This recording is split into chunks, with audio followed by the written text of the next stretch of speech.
Olá, bem-vindo a mais uma Palavra Oportuna, um tempo de reflexão e de inspiração para a sua vida. Estamos iniciando mais um tema.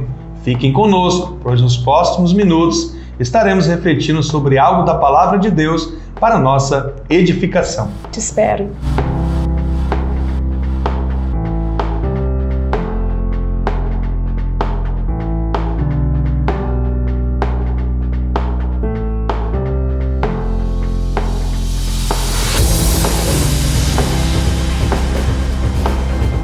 Olá, graças a paz, voltamos e nós estamos trabalhando uma série ouvindo o que o Espírito diz às igrejas.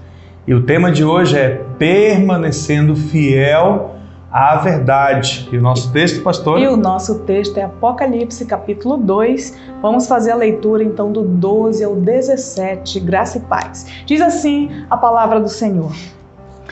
Ao anjo da igreja em Pérgamo escreve: estas coisas diz aquele que tem a espada afiada de 2 gumes. Conheço o lugar em que habitas, onde está o trono de Satanás, e que conservas o meu nome e não negaste a minha fé, ainda nos dias de Antipas, minha testemunha, meu fiel, o qual foi morto entre vós, onde Satanás habita. Tenho, todavia, contra ti algumas coisas, pois que tens aí os que sustentam a doutrina de Balaão, o qual ensinava a Balaque a armar ciladas diante dos filhos de Israel para comerem coisas sacrificadas aos ídolos e praticarem a prostituição. Outros sim, também tu tens os que da mesma forma sustentam a doutrina dos nicolaítas. Portanto, arrepende-te e se não, venho a ti sem demora, e contra eles pelejarei com a espada da minha boca. Quem tem ouvidos, ouça o que o Espírito diz às igrejas. Ao vencedor, dar-lhe-ei do maná escondido, bem como lhe darei uma pedrinha branca, e sobre essa pedrinha escrito um novo nome, o qual ninguém conhece, exceto aquele que o recebe. Amém, glória a Deus, né? Então, olha só, o ponto central aqui de Jesus falando à igreja de Pérgamo, pastora, e também a igreja de hoje, é sobre o risco, né? O perigo da mistura do povo de Deus com falsas doutrinas e também a práticas de moralidade nesse mundo, pastor. Muitos estão pregando hoje que a verdade é relativa, pastor. Olha só, que há pensamentos, né, e correntes filosóficas do relativismo que estão dizendo não existe verdade absoluta, mas nós sabemos que a palavra de Deus é uma verdade absoluta. Ela é o prumo para as nossas vidas, pastor. Então, como que a igreja pode permanecer fiel, né, à verdade sem se misturar, pastor, com essas heresias e com o mundanismo que está acontecendo nos dias de hoje, principalmente, pastora? Então, nós precisamos entender um pouco o contexto ali da cidade. Então, Pérgamo era um dos centros da cultura e da educação grega. Olha só, muito forte isso, né? Era famosa por sua biblioteca com mais de 200 mil pergaminhos, né? E ali também tinha uma sede de uma faculdade, pastor, de uma universidade, de uma escola de medicina que talvez era a maior daquela época, né? Então, pergaminho também deriva-se da palavra ali, Pérgamo, né? Eles então criaram o pergaminho, né? Ou seja, que era do couro de um animal e criaram o pergaminho. Até então se usava papiro, então eles criaram o pergaminho, né? Então eles descobriram até isso e por isso que veio pergaminho, né? Mas também eles eram centro também de seitas e de adoração a ídolos. Havia altares lá para Zeus, também Zeus lá, o templo era uma das 7 maravilhas do mundo. Havia lá o culto a Esculápio, né, que era o deus serpente da cura. Olha só, que estava ligado à medicina, pastor. A gente até sabe que o símbolo da medicina hoje é o quê? É um símbolo com uma serpente ao redor, né? É o deus Esculápio até hoje. O deus Esculápio, que era uma serpente, né? Que dominava também. E também havia um culto ali ao imperador, um templo dedicado ao imperador vivo. Foi lá que começou também essa questão, né? Então, naquela cidade estava o trono de Satanás. Olha só. Assim Jesus disse, né? Então, estava lá. Ele não apenas habitava na cidade de Satanás, mas ele tinha lá um trono, ou seja, ele reinava, né? O trono de Satanás não estava num edifício, né? Mas o fato aqui é que ele estava num sistema mundano e diabólico que havia naquela cidade. Então, Cristo vê a igreja de Pérgamo. Cristo vê hoje você como igreja. Como é que Cristo nos vê? É uma pergunta para nós, né? Então, no primeiro momento aqui, Jesus está elogiando a igreja, né? E ele vê uma igreja capaz, a igreja de Pérgamo, pastora, capaz de enfrentar a perseguição até a morte por causa do nome do Senhor. Então, a gente percebe aqui que a igreja suportou provas extremas, né? Até diz aqui de Antipas, que foi pastor lá, né, daquela igreja de Pérgamo. Ele foi colocado, olha só, pra você ter ideia, dentro de um boi de bronze, e este foi levado ao fogo até ficar vermelho, morrendo ali o servo de Deus, pastor, sufocado e queimado, ou seja, cozinharam, pastor, né, ali Antipas. Então, Jesus fala para ela o seguinte, ó, ele afirma para a igreja que ela conservava o seu nome, né? O nome do Senhor, e não tinha negado a fé, pastor. Então, Cristo reconhece que aquela igreja não negou, que aquela igreja estava firme, né? Mesmo diante do culto a Zeus, do culto ao imperador, a essa serpente das curas, aí tudo mais, né? Mas no segundo momento, né? Aqui foi no versículo 13, que ele elogia a igreja, mas no segundo momento ele vê uma igreja, pastora, que começa a negociar com a verdade. Essa parte aí, muita atenção, porque isso está muito forte hoje. A questão da negociação da verdade hoje está forte demais. Está no versículos 14 e 15. Ele fala, ó, eu tenho algumas coisas contra você. E tem pessoas, né? Ou seja, Satanás ele tentou agir, pastora, no sentido de trazer perseguição, né, externa. Sim. Como ele não conseguiu, porque quanto mais ele matava, o imperador mandava matar, mais cristãos surgiam, mais apareciam. Como ele não consegue isso, o que ele faz? Ele muda a estratégia. Então ele começa a trabalhar algo interno, né? Satanás não tem êxito contra a igreja usando a perseguição externa, então ele mudou essa tática, né? Ele usa então a sedução. A proposta agora é interna. A estratégia agora é de misturar, né, doutrinas pagãs dentro da igreja, pastor. Sim. Olha só que interessante. Eu tenho, pastor, a impressão que essa estratégia funcionou, porque Satanás usa até hoje. Até hoje, né? Ele usa a mesma estratégia, é verdade. Então, quando Satanás não consegue parar a igreja através da perseguição externa, ele então inicia uma perseguição interna. Eu vi isso de um pastor, achei interessante e coloquei aqui. Então, na igreja havia pessoas fiéis, crentes fiéis, enquanto outros estavam se desviando da verdade, né? Então, Cristo vê ali alguns cedendo, né? E ele fala então da doutrina de Balaão, pastor. Sim. Balaão, para quem não conhece a história, está lá em Números 22, capítulos 22 e 24, né? Foi um profeta que foi contratado por Balaque, profeta de Deus, mas um profeta falso, que se vendeu, entendeu? Então Balaque queria que, de todo quanto é jeito, que Balaão amaldiçoasse o povo. E todas as vezes que Balaão ia lá para amaldiçoar o povo, em vez dele amaldiçoar, ele abençoava. Por 3 vezes ele tentou. E Balaque, então, o rei Balaque ficou indignado com tudo isso. Olha, isso era fora da intenção de Balaão. Ele queria amaldiçoar, mas as palavras saíam abençoando. Porque, olha só, uma coisa para nós aqui, ó.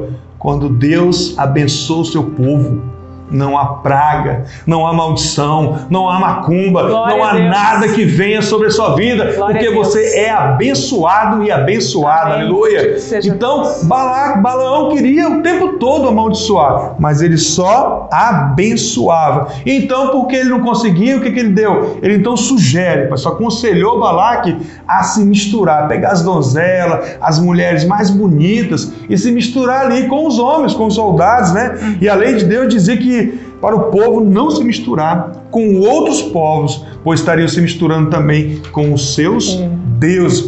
E a outra coisa que ele fala, não ceder, né, pastor? É contra os nicolaítas, né? Que também era uma doutrina que ensinava que o crente não precisava ser diferente, pastor. Não precisava ter santidade. Não precisava ter santidade. Quanto mais ele pecasse, mais ele tinha da graça, porque o amor de Deus é tão grande, né? Se abraça aí.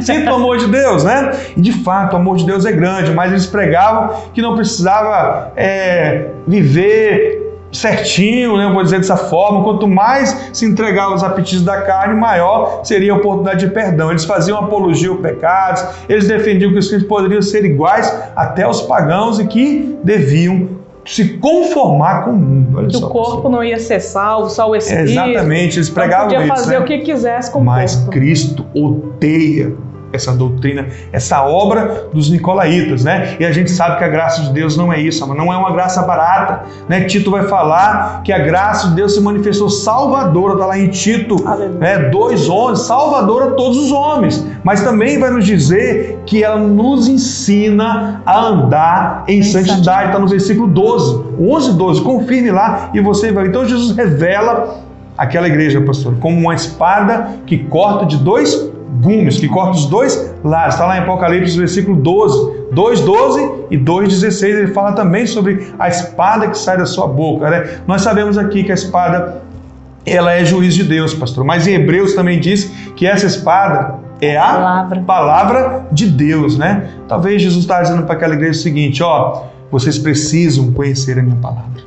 Vocês estão permitindo muitas coisas dentro da igreja, vocês têm muito conhecimento, né? A cultura de vocês é muito grande dentro da cidade que tem todo esse poder, mas vocês precisam conhecer o verdadeiro conhecimento que é a minha palavra, a palavra de Deus, aquela que divide alma e espírito, batendo contra os nicolaítas que diz que a alma não tinha problema nenhum, o corpo podia fazer o que for, que ia salvar o espírito. Contra os nicolaítas, né? Sabendo que a palavra de Deus ela é uma poderosa para discernir todas as coisas, né? Então Jesus está falando para aquela igreja, é importante que vocês não neguem meu nome, né? É muito legal que vocês não neguem a sua fé, mas vocês precisam ser fiéis também internamente, conhecendo a palavra de Deus, né? E por fim, ele fala então, ele vê uma igreja que precisa de arrependimento. Nós precisamos, pastora, de arrependimento. Amém. Então ele traz exortando a igreja, aos faltosos, a se arrependerem, né? A igreja precisa aprender, né? Arrepender-se e aprender a viver de acordo com a palavra de Deus, né? Arrepender-se do seu desvio, de concordar, de tolerar, pastor. Tolerar situações acontecendo dentro da igreja. O pecado da igreja de Pérgamo era justamente esse, era a tolerância com o erro, pastor, e com o pecado, né? Então a falta de arrependimento trouxe então ali juízo para aquela igreja, pastor. Exatamente, nós percebemos que essa questão é tão difícil para a gente. Às vezes a pessoa gosta de outras pessoas, tem um carinho especial por elas e não quer contrariar, não quer se posicionar, pastor, então ela tolera muitas vezes. Outras vezes diz, isso aí quem vai resolver é Deus no último tempo, e tolera tantas coisas, e o Senhor está dizendo, eu tenho contra ti que você tolera isso no meio de ti. Então isso é muito sério. Então aqui arrependimento, pastor, não é ficar chorando no culto domingo à noite. Vem para o culto, recebe a bênção, bota no bolso, como eu falei, né? E vai para casa, tá a semana toda abençoada, né? Aí no quarto domingo vem cheio de pecado, chora de novo e nunca muda.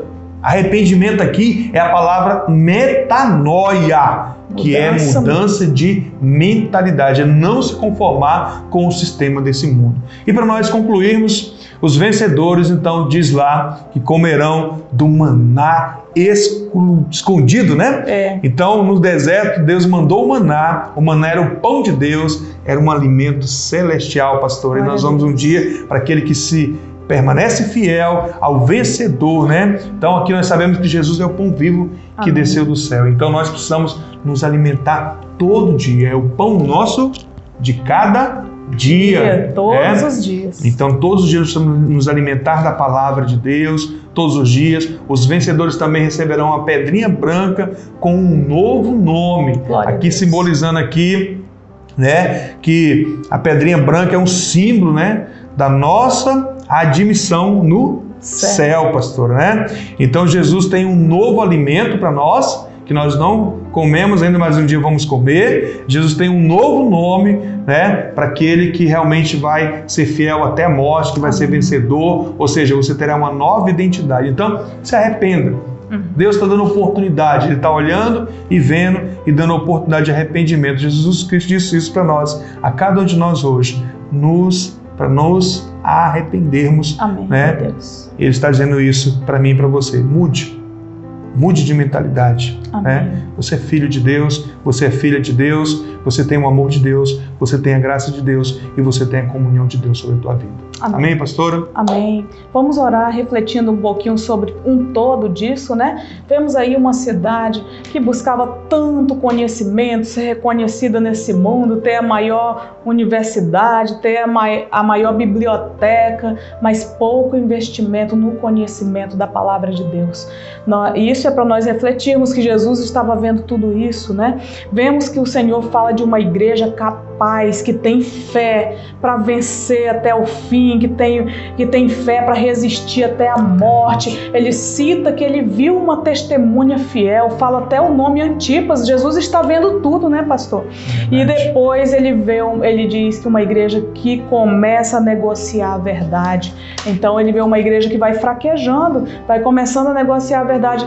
Eu acho que não é mesmo bem assim. A sua verdade é a sua verdade, a minha verdade é a verdade, paz e amor, e vamos caminhar junto. E agora uma igreja que tolera então essas ideologias, né, que vêm minando umas doutrinas estranhas, falsas, que minam o povo de Deus, que enfraquece toda a nossa vida espiritual. No nome de Jesus Cristo, amados e amadas, o Senhor vê uma igreja que necessita urgentemente de arrependimento. Que Deus nos ajude nesse tempo a voltarmos ao coração do Pai e sermos vencedores para a glória do seu nome. Oremos. Pai, muito obrigada por essa palavra, por essa ministração tão forte aos nossos corações. Vivemos, meu Deus, o tempo em que as linhas de muitas, meu Deus, doutrinas estranhas realmente têm sido seminado, meu Deus, dentro da igreja. Nós entendemos que Satanás, o nosso inimigo, meu Senhor, usa as mesmas estratégias. Nos ajude, nos dê sabedoria e discernimento,